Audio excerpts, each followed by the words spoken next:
বিএনপির ভারপ্রাপ্ত চেয়ারপারসন তারেক রহমানকে ব্যঙ্গ করার অভিযোগে বগুড়ায় আদালত চত্বরে মারধরের শিকার হয়েছেন আলোচিত ইউটিউবার আশরাফুল আলম ওরফে হিরো আলম। এমনকি কান ধরে ওঠবোস করানো হয়েছে তাকে। এ ঘটনার জন্য তিনি বিএনপির নেতাকর্মীদের দায়ী করছেন। রোববার দুপুর 12:15টার দিকে চিফ জুডিশিয়াল ম্যাজিস্ট্রেট আদালতের সামনে এ ঘটনা ঘটে। ইডেন বে কক্সবাজার সমুদ্র সৈকতের উপর নিজেদের একটি ঠিকানা। মাত্র 5 লাখ টাকায় আপনিও হয়ে যেতে পারেন এই হোটেলের মালিক। ইডেন বে, আ কনসার্ন অফ ভাইয়া হোটেলস। দুপুরে হিরো আলম 2018 সালের জাতীয় সংসদ নির্বাচনে বগুড়া 4 আসনে প্রচারণার সময় মারধর ও 2023 সালে 1 ফেব্রুয়ারি একই আসনে উপনির্বাচনে কারচুপির অভিযোগ এনে মামলা দায়ের করেন।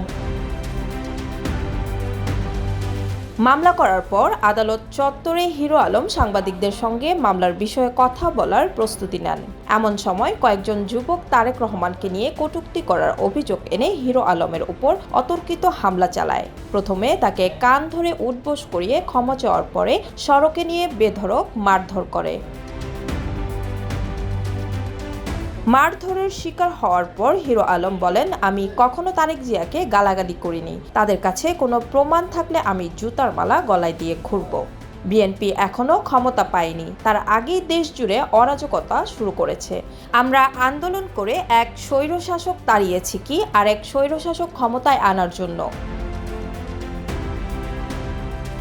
আদালত প্রাঙ্গণে প্রশ্ন রেখে তিনি বলেন, এটা কি স্বাধীনতা? প্রকাশ্যে আমাকে হত্যা করার চেষ্টা করা হলো। আমি কখনো তারেক জিয়াকে নিয়ে কটূক্তি করিনি। ডিবি হারুন আমার পরিবারকে জিম্মি করে রিজভী সাহেবের বিরুদ্ধে মামলা করেছিল। এই কথা আগেও বলেছি, এরপরও আমাকে আদালতের মতো জায়গায় পেটানো হলো।